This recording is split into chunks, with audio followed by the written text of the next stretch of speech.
Hello, Miranda Sanchez here. We're taking a look at the Mass Effect Andromeda official cinematic reveal trailer from N7 Day.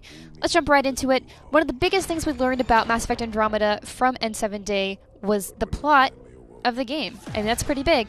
So, starting off, the Hyperion is going out to the Andromeda Galaxy, one of 4 arcs, as part of this initiative, and it doesn't go so well for the members of the Hyperion. As we see in the first 30 seconds of this trailer, it's chaos. Right here we see Scott Ryder, our new protagonist, and right here we see the Hyperion crash in the dirt. Not a good place to be. The ship fighting toward it is probably the Tempest, which is our new Normandy. Then right here we see another one of the enemies we've seen before in past trailers and in art, and we know that this beast gets in a ship at some point and batters around some Andromeda Initiative crew members. So it's kind of safe to assume that the Hyperion has crashed here. These guys caused some problem for the crew, and that this planet could actually maybe serve as a home base in a way, just because the Hyperion is here. So this desert planet could be a big part of the game. Then right here we see a very sad Scott Ryder in this rather isolated and sterile room, and he looks kind of troubled. One big part we know about Mass Effect Andromeda is that your father, Alec Ryder, is the Pathfinder, and at some point something happens to him, possibly tragic, I would guess maybe death, and his responsibilities get passed on to you, whichever Ryder twin you choose to be. So this could be just right after that. Then in this left corner we see the Nomad, so it's our new Mako, and it's on fire, surprise. So, and then Ryder's walking off in the snow. We know that there's a lot of environments in Mass Effect. Here is a nice scene to look at, just because we've seen this shot before. This is the deck of, we're guessing, the Tempest. We don't really know. We know the Tempest is a smaller ship than the Normandy because it's made for stealth and just trying to be faster and a little bit quicker as you explore. But it's empty. The other shot we saw previously had the N7 at the helm, who we now know as Alec Ryder.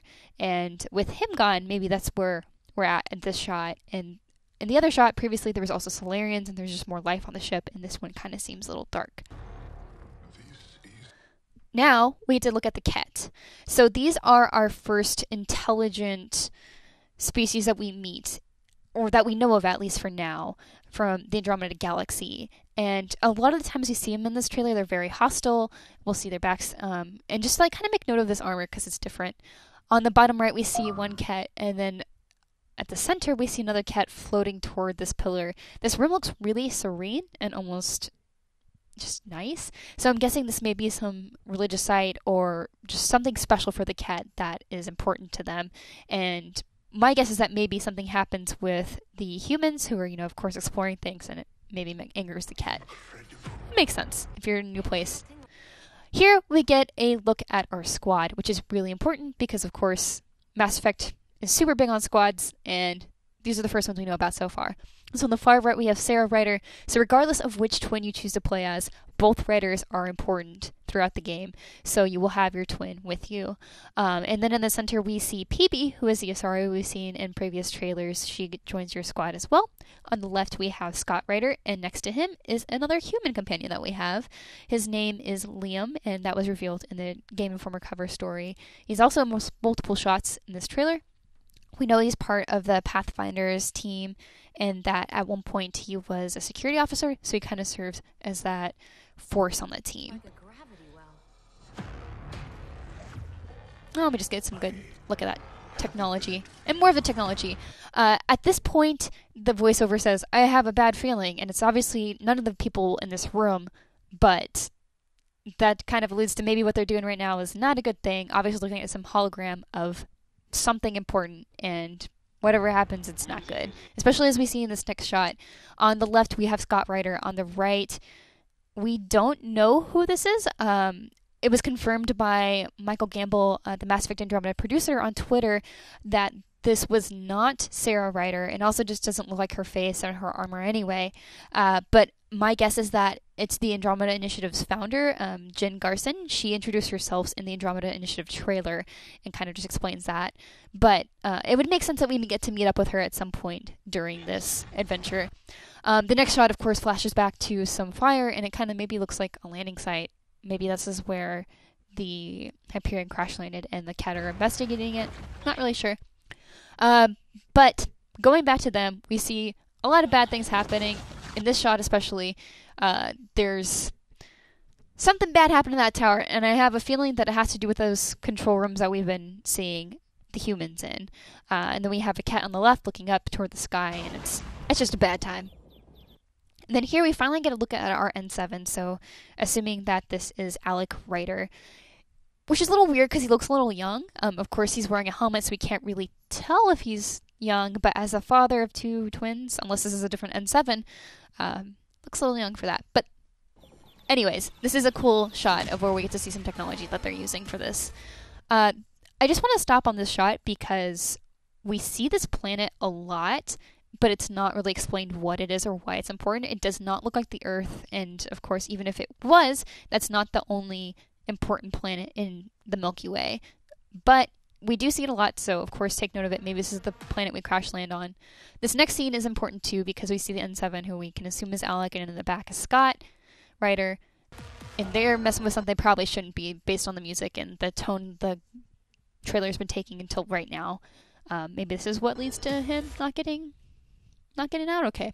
Who knows? Then right here we have some sarcophagus looking things kind of moving in a line toward this blue room. I think these could be maybe sentries for the area that they're in. They could be some sort of ground troops or units that are, patrolling and making sure everything is safe here. Would make sense. And here we have something busting out of the ground. It could be another one of those towers we saw in the first Mass Effect Andromeda trailer. And then we have no idea what this is. I mean, it could be another security device, or it could be like a relative of the Reapers. We don't really know. This takes place 600 years after the event, or 600 years technically away from the events of Mass Effect, or the original series. We know that our protagonists leave the Milky Way system about part of the way through Mass Effect 2, and then they get here 600 years later. So we don't really know what's up with the Reapers. There's not a canon ending. This guy could be anything, but that's really exciting too, right? Now this guy looks like a big old Thresher Maw, but metal and has more tentacles, and it looks like it's gonna be fun to shoot at some point in time. And then of course right here is also a cool shot because this is the only scene that's kind of gameplay related. So then we have them running away. It's another bad time. Another tool we get to see in this trailer is right here, this little drone. A big part, of course, of Mass Effect Andromeda is exploration, and having scouting tools would be very important. So seeing this is really exciting, so you can kind of get a better look at what you're about to head into. And of course some bad drones, and we have another PB shot. This is another great shot because we finally get to see another species. We see the Solarians here running across this deck, away from something, and it's interesting because they're not fighting, and we know that Solarians can do that, of course. So that maybe these are scientists, and I think it'd be really cool to see if a big part of Mass Effect Andromeda is about finding the other arcs and maybe going to help them, because we know that the humans got so off track, so what happened to everybody else? And then we get to this final shot, which is a pretty interesting one. So if you remember the cat we've seen so far, they do not look like this. This one's super ornate, almost regal in its armor, whereas this cat here is just very plain, a little bit more standard. And then right here, it has like that big old, almost crown protruding from its head. It's like a halo. It's interesting. Also, another interesting thing is creative director Mac Walters actually commented on the scene. Someone was asking or referring to a gender for this character, which Mac Walters kind of disputed. So this may not be a male character, although the VO at this point is a male VO. So we're not really too sure who this is, but regardless, it's not friendly to our crew. And of course, in this last scene right here too, we want to take note that the squad is not in a good place because they look like they're chained up. So that's what we found in this trailer. Let us know in the comments below what you found, what your theories are for Mass Effect Andromeda. And of course, we want to pay attention to the things that were not in the trailer. There were no Krogans, Turians, or Quarians. We know there's a Krogan in Mass Effect Andromeda because we've seen it in previous art.